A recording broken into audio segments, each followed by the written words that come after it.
Et bonjour, j'espère que vous allez bien. Aujourd'hui, j'aimerais partager avec vous un épisode audio sur les 5 obstacles à une séance de méditation. Donc, c'est un épisode que j'ai enregistré au format podcast, au format audio, que vous allez découvrir dans un instant. Mais avant ça, deux news. La première news, c'est qu'à partir de la mi-avril, du 12-13 avril, je vais proposer des stages en présentiel dans le sud de la France. Donc si vous êtes sur la région PACA et c'est quelque chose qui vous intéresse, je vous mettrai le lien sous cette vidéo. Il va y avoir 3 thématiques, ça sera des stages qui se déroulent sur une journée. L'une des thématiques, c'est la gestion du stress, comment méditer peut nous aider à mieux gérer notre stress. L'autre thématique, c'est un stage d'initiation à la méditation. Et le troisième sujet ou la troisième thématique que je vais aussi aborder durant ces stages, c'est comment faire pour prendre conscience de sa posture et pour améliorer sa posture. Donc, pour découvrir les prochaines dates de ces stages en présentiel, je vous mettrai le lien sous cette vidéo.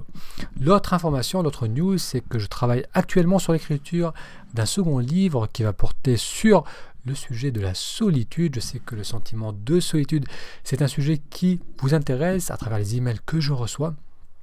Donc si vous souhaitez faire partie d'un premier groupe de lecture, je vais sélectionner 5 à 10 personnes à qui je vais envoyer la première copie du livre pour avoir votre retour, vos impressions.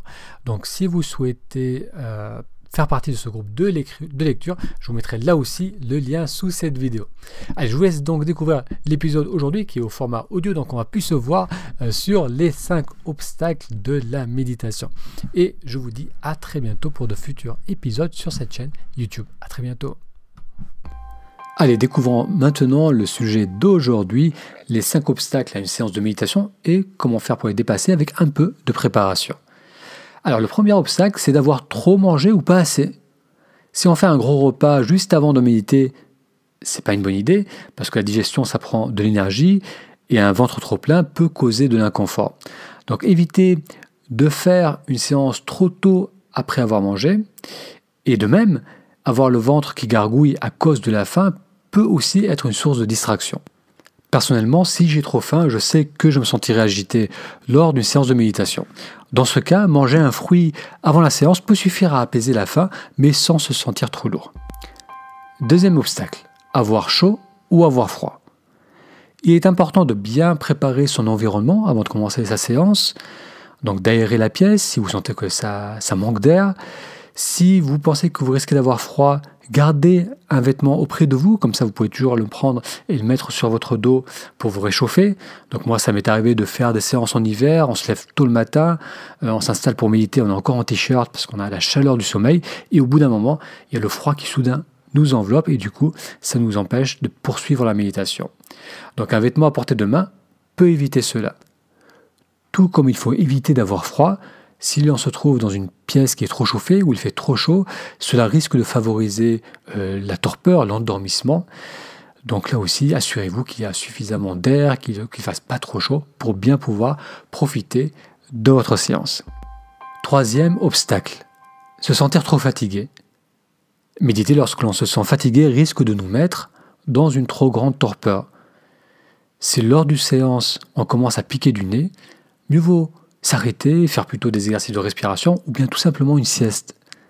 Donc ça va être important de savoir à quel moment méditer, donc découvrir quel est le moment qui nous convient le plus et surtout des moments où on n'est pas trop fatigué, si on se force à se lever trop tôt le matin ou si le soir on est épuisé en fin de journée, c'est peut-être pas le moment idéal pour pouvoir méditer.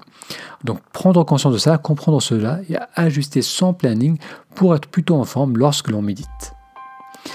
Quatrième obstacle, s'inquiéter d'être dérangé. Si lorsque l'on médite, on ressent qu'à tout moment une personne peut entrer dans la pièce, on risque de garder une tension en soi.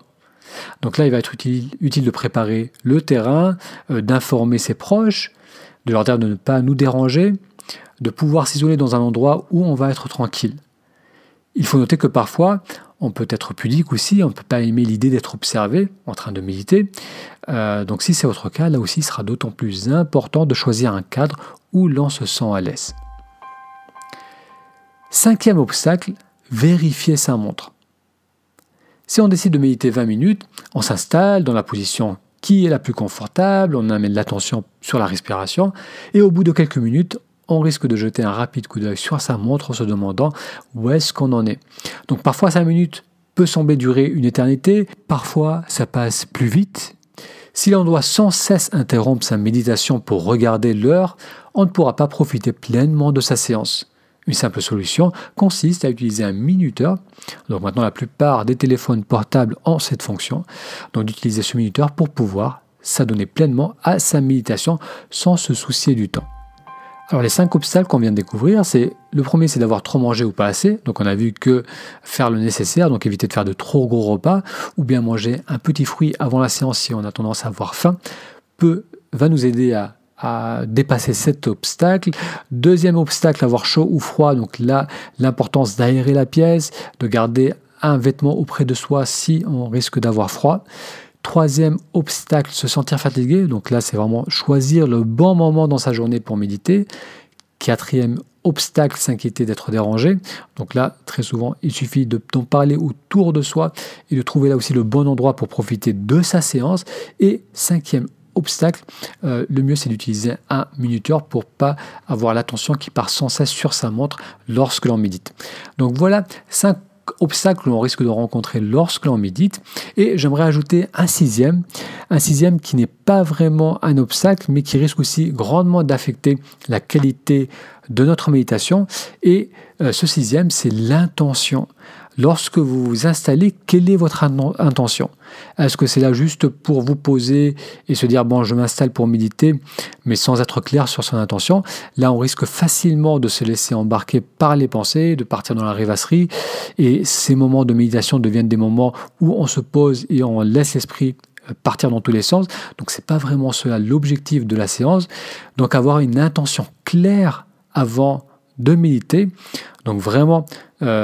avant de démarrer son minuteur, se dire « je suis là pour porter mon attention sur le moment présent ». Les pensées, les questions, les soucis, tout cela, ça peut attendre 10-15 minutes. Je reprendrai tout cela après, mais mon intention maintenant, c'est vraiment de profiter de ma méditation. Donc si l'intention est claire, là aussi on va dépasser un obstacle commun qui est la rêvasserie. Et cela conclut l'épisode d'aujourd'hui où l'on a découvert donc les 5 obstacles à la méditation et comment faire pour les dépasser. Pour être informé des prochains épisodes, pour recevoir une méditation guidée pour calmer le mental en moins de 10 minutes et pour me contacter si vous avez le besoin de me contacter pour les stages ou pour faire partie du groupe de lecture, le plus simple c'est d'aller sur ta méditation, donc ta méditation tout attaché.com, vous inscrire à la newsletter. Et cela vous donnera accès à tout cela. Je vous souhaite une excellente semaine et vous dis à très bientôt.